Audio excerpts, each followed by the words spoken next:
전능하사 천지를 만드신 하나님 아버지를 내가 믿사오며 그 외아들 우리 주 예수 그리스도를 믿사오니 이는 성령으로 잉태하사 동정녀 마리아에게 나시고 본디오 빌라도에게 고난을 받으사 십자가에 못 박혀 죽으시고 장사한 지 사흘 만에 죽은 자 가운데서 다시 살아나시며 하늘에 오르사 전능하신 하느님 우편에 앉아 계시다가 조리로서 산 자와 죽은 자를 심판하러 오시리라. 성령을 믿사오며 거룩한 공예와 성도와 서로 교통하는 것과 죄를 사해 주시는 것과 몸이 다시 사는 것과 영원히 사는 것을 믿사옵나이다. 아멘. 찬송가 90장 찬송하시겠습니다. 찬송가 90장 2절과 3절을 찬송하시겠습니다. 함께 찬송하시겠습니다.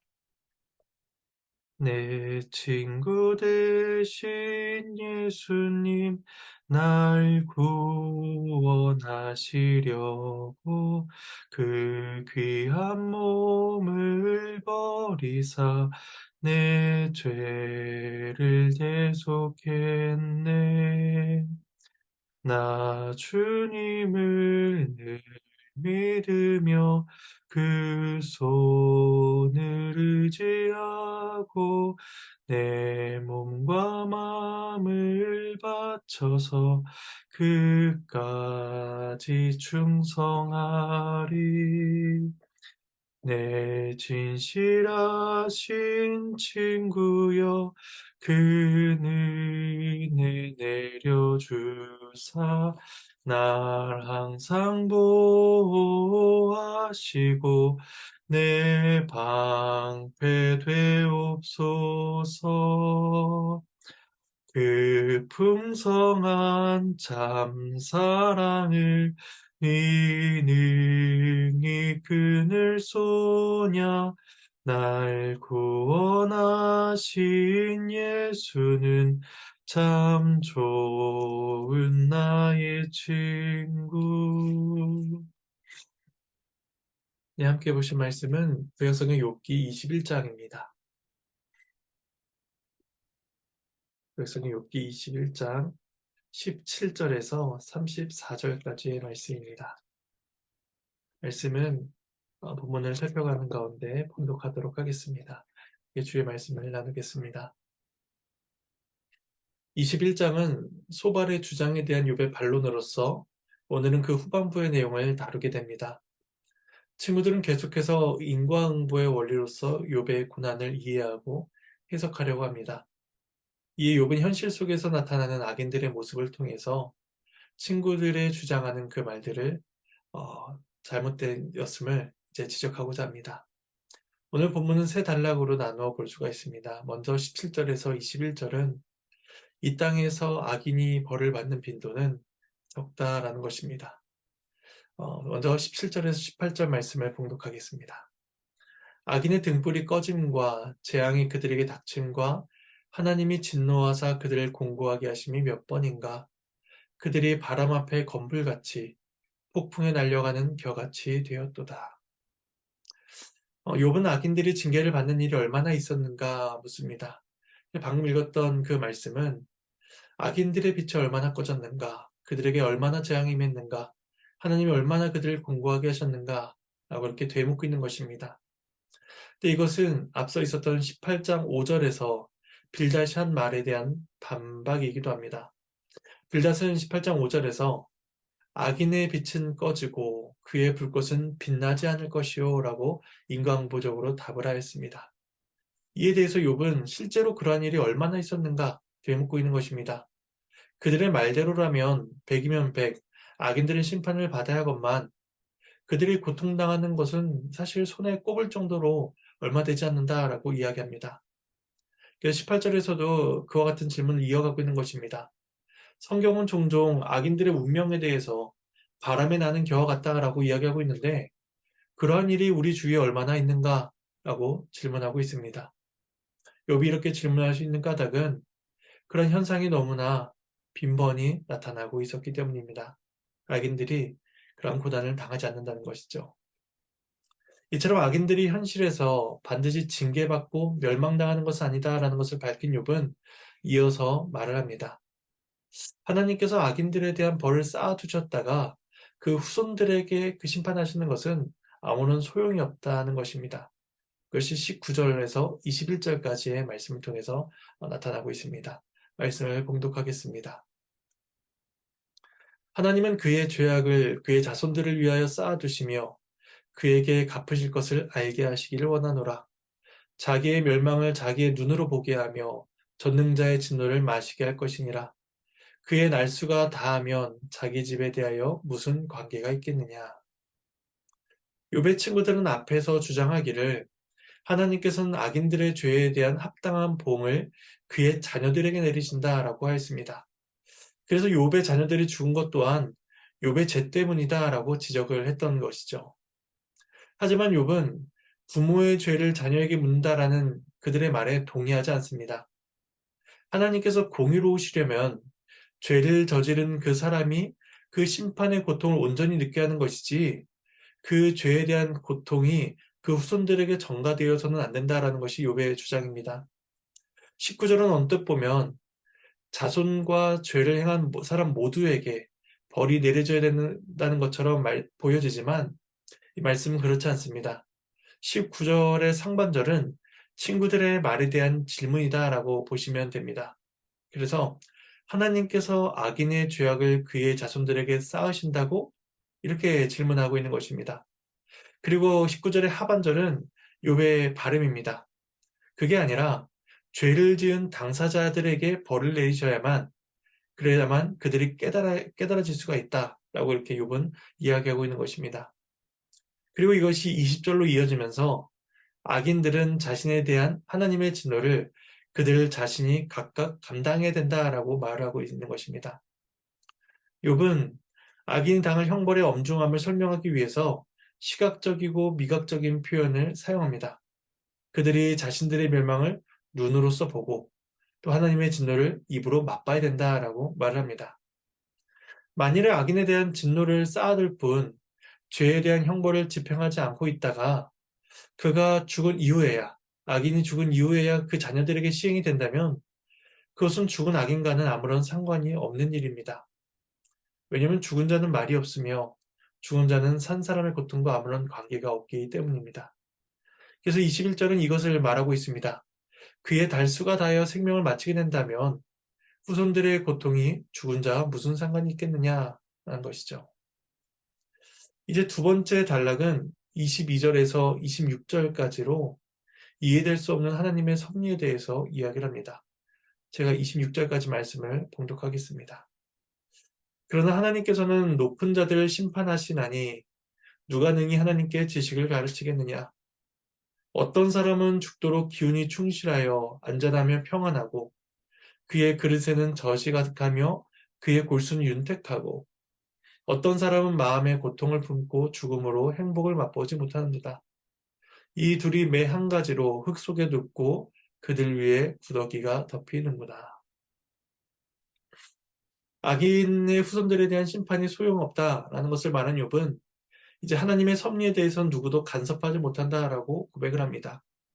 22절에서 높은 자들이라는 것은 마음이 교만한 자들을 가리키기도 하고 혹은 천사들을 가리킨다라고 해석하기도 합니다. 근데 그가 누구이든지 간에 중요한 것은 하나님의 공의로우심에 대해서 물을 수 있는 사람은 아무도 없다는 것입니다. 왜 심판하시는지, 또 어떤 기준에 따라서 심판하시는지, 그 형벌을 내리시는지, 또 더 나은 대안을 제시할 수 있는 사람은 없다라고 이제 욥은 이야기합니다. 물론 욥의 친구들도 하나님의 주권에 대한 동일한 이해를 가지고 있었습니다. 그런데 친구들은 욥이 죄인으로서 고난을 받고 있으니 하나님의 심판을 인정하라 라는 그러한 의미로서 하나님의 주권과 섭리를 주장하고 있었고 반면에 욥은 의인이든 악인이든 재앙을 경험하는 것은 하나님의 지혜와 하나님의 판단에 의한 것이기 때문에 하나님에게 누구도 반론을 제시할 수 없다라는 의미로서 하나님의 주권과 섭리를 이야기하고 있는 것입니다. 이처럼 하나님의 주권과 섭리에 대한 이해는 지식은 동일하게 친구들과 동일하게 가지고 있었지만 그에 대한 적용점이 달라지고 있음을 우리는 보게 됩니다.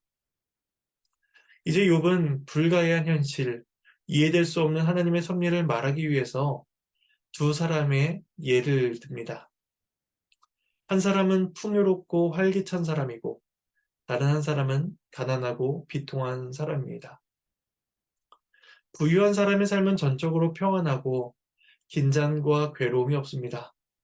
좋은 것을 먹고 그의 육체는 늘 강건합니다. 반면에 다른 한 사람의 삶은 정반대의 모습을 띠고 있습니다. 좋은 음식으로 몸의 영양분을 채워볼 기회도 없고 평생의 근심과 공고함에 짓눌려 살아가다가 죽어서 허무하게 사라져버리고 맙니다. 욥은 삶의 양상이 현재의 다른 두 사람을 대비하고 있습니다. 근데 여기서 중요한 것은 누가 의인이고 누가 악인인지를 말하지 않고 있다는 것입니다. 잘 먹고 잘 사는 사람이라고 해서 의인이라고 적용하고 있지도 않고 고통만 경험하던 사람이라고 해서 악인이다라는 딱지를 붙이지 않는다는 것입니다. 그러니까 욥은 인과응보의 원리와 무관한 이 땅의 현실에 대해서 이야기하고 있는 것입니다. 그리고 욥은 한 단계 더 나아가서 설명을 합니다. 이 땅에서 풍족하게 살았든 고되게 살았든 두 사람 모두에게 동일한 죽음이 임한다는 것입니다. 둘 다 흙 속에 눕게 되고 구더기가 그들을 덮게 됩니다. 모두가 죽는 현실 앞에서는 누가 의인이고 누가 악인인지 드러나질 않습니다. 죽음 앞에서 인과응보의 원리는 다 무너져 버리고 마는 것입니다. 결국 욥은 자신이 처한 상황도 선과 악이라는 기준으로서 평가되고 재단되어질 수 없다라고 말을 하고 있는 것이죠. 이제 마지막 세 번째 단락은 27절에서 34절 마지막 말씀까지로 친구들의 예상되는 주장에 대해서 욥이 반박을 하고 있는 것입니다. 먼저 27절과 28절 말씀을 봉독하겠습니다. 내가 너희의 생각을 알고 너희가 나를 해하려는 속셈도 아노라. 너희의 말이 귀인의 집이 어디 있으며 악인이 살던 장막이 어디 있느냐 하는구나. 욥은 자신이 친구들의 세상을 잘 알고 있고 또 그들의 태도는 욥 자신을 해하는 것과 같다라고 말을 합니다. 인과응보의 원리에 의해서 한 사람을 가두어 해석하는 것은 폭력과 같다 하는 것이죠. 그러면서 욥은 그들의 논리를 가정해서 이제 설명을 하기 시작합니다. 친구들의 주장대로 한다면 의인과 악인의 현실은 달라야 하는데 현실은 그렇지 않다는 것이죠. 실제로 친구들은 악인의 집이 파멸하여 사라질 것을 말하면서 그것을 욥의 현실과 연결하여 설명했습니다. 악인의 집은 파멸하여 사라지듯이 욥의 모든 재산이 다 사라지고 자녀들이 빼앗기는 모든 일들은 악인이 당하는 현실과 같다라고 그렇게 이야기했던 것이죠. 하지만 실제로 주위를 둘러보면 인과응보의 법칙이 어긋나고 있음을 우리는 너무나 쉽게 발견하게 됩니다. 29절에서 31절 말씀을 봉독하겠습니다. 너희가 길 가는 사람들에게 묻지 아니하였느냐? 그들의 증거를 알지 못하느냐? 악인은 재난의 날을 위하여 남겨둔 바 되었고 진노의 날을 향하여 끌려가느니라. 누가 능히 그의 면전에서 그의 길을 알려주며 누가 그의 소행을 보응하랴. 욥은 길 가는 사람들의 반응에 대해서 말을 하고 있습니다. 여기서 길 가는 사람들이란 나그네들을 가리킵니다. 여행자들이죠. 이곳저곳을 돌아다니면서 이 땅에서 이루어지고 있는 많은 상황들을 눈으로 관찰하고 경험하는 사람들입니다.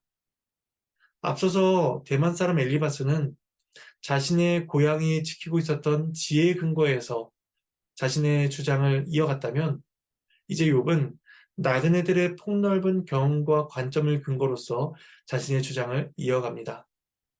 나그네들이 경험했던 것은 악인들이 재앙의 날에 구원을 받는다는 것입니다. 30절에서 이끌림을 받는다라는 것은 조금 부정적으로 해석을 해서 악인들이 결국에는 재난을 맞이하게 될 것이다 라고 이제 그렇게 번역이 되어 있지만 여기에서 이끌림은 오히려 긍정적인 의미로 보아야 문맥상 더 어울릴 것입니다. 그래서 30절은 악인들이 재난의 날까지도 보존되며 이끌림을 받는다라고 보아야 할 것입니다. 왜냐하면 나그네들이 이곳저곳을 돌아다니면서 둘러보니 악인들은 재난의 때에도 여전히 보호하심을 받는다라는 것을 목격하게 되었다는 것입니다. 악인들의 악행에 대해서 누군가가 질타하고 보응해야 하지만 실제로 그러한 일은 잘 일어나지 않는다는 것이죠. 그래서 누가 그 얘기를 알려주고 누가 그의 소행을 보응하겠는가라고 욥은 말합니다. 그런 경우가 잘 없다는 것이 나그네들의 결론입니다. 그리고 악인들은 그 죽음을 맞이할 때에도 그 죽음이 매우 평화롭다는 것을 보게 됩니다.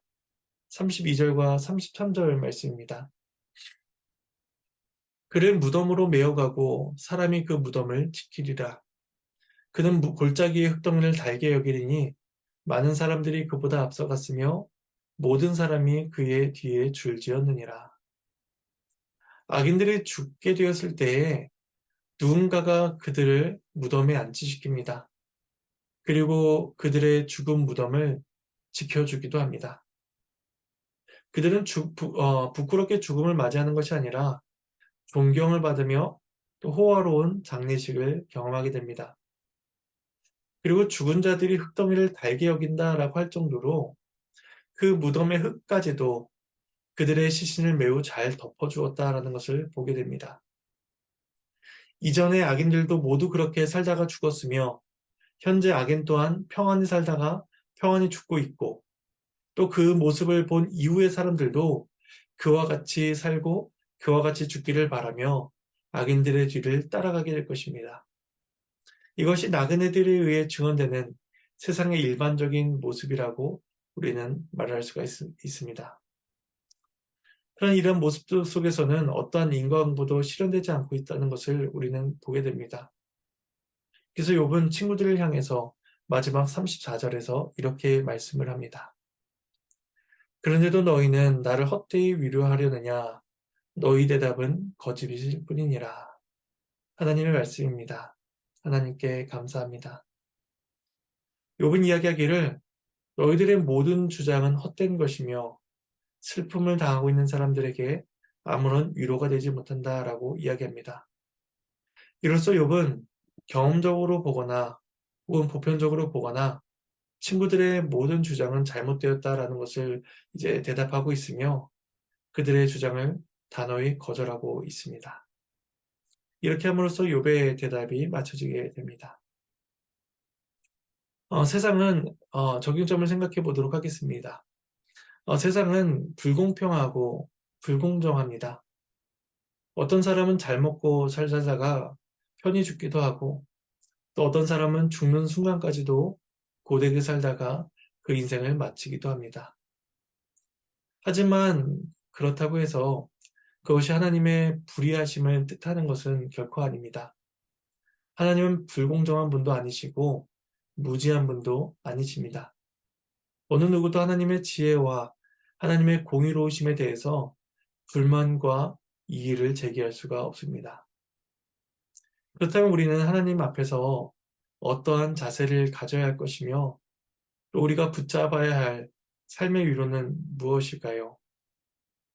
우리는 이해될 수 없는 우리의 현실 앞에서 하나님의 지혜를 바라보아야 할 것이며 복음을 통해 주시는 그리스도의 위로와 소망을 발견해야 할 것입니다. 결국 그것이 우리의 신앙이며 하나님 앞에 살아가는 우리들의 경건함으로써 나타나게 될 것입니다. 이해될 수 없는 우리의 현실 속에서도 우리의 삶을 인도해 가고 계시는 하나님의 섭리를 믿고 그 은혜 가운데 살아가는 우리의 삶이 되어야 할 것입니다. 이러한 복을 누리시는 오늘 하루가 되시기를 간절히 소망합니다. 이제 제가 잠시 기도하도록 하겠습니다. 친구들의 주장 속에서 욥은 대답하기를 이 세상은 그렇게 어, 한 가지 답으로서 결론되어지지 않는다라고 대답을 하고 있습니다. 오히려 하나님께서는 놀라운 지혜로서 또 우리가 이해될 수 없는 섭리로서 이 세상을 다스려 나가십니다. 이 세상은 너무나 불의와 불공정으로 가득 차 보입니다. 그러나 하나님께서는 이 땅 가운데서 교회가 살아가게 하시고 또한 성도들이 주를 바라보며 살아가게 하십니다. 우리에게 주어진 현실 속에서 우리가 어떻게 살아야 할지, 우리의 경건함을 주 앞에 어떻게 돌려드려야 할지 우리가 우리 자신을 돌아보며 하나님의 은혜를 구하게 하여 주시옵소서. 그리하여서 모든 사람들이 똑같은 모습으로 살아가는 듯하지만 실상은 우리들의 모습은 다르다라는 것을 나타내며 살아가는 복된 인생이 될 수 있도록 도와주시옵소서. 하나님의 은혜에 감사를 드리옵고 이 모든 말씀 예수님의 이름으로 기도드립니다. 주님께서 가르쳐주신 기도로 마치겠습니다. 하늘에 계신 우리 아버지여, 이름이 거룩히 여김을 받으시오며 나라가 임하시오며 뜻이 하늘에서 이루어진 것 같이 땅에서도 이루어지리이다. 오늘 우리에게 일용할 양식을 주시옵고 우리가 우리에게 죄진 자를 사하여 준 것 같이 우리의 죄를 사하여 주시옵고 우리를 시험에 들게 하지 마시옵고 다만 악에서 구하시옵소서. 나라와 권세와 영광이 아버지께 영원히 있사옵나이다. 아멘.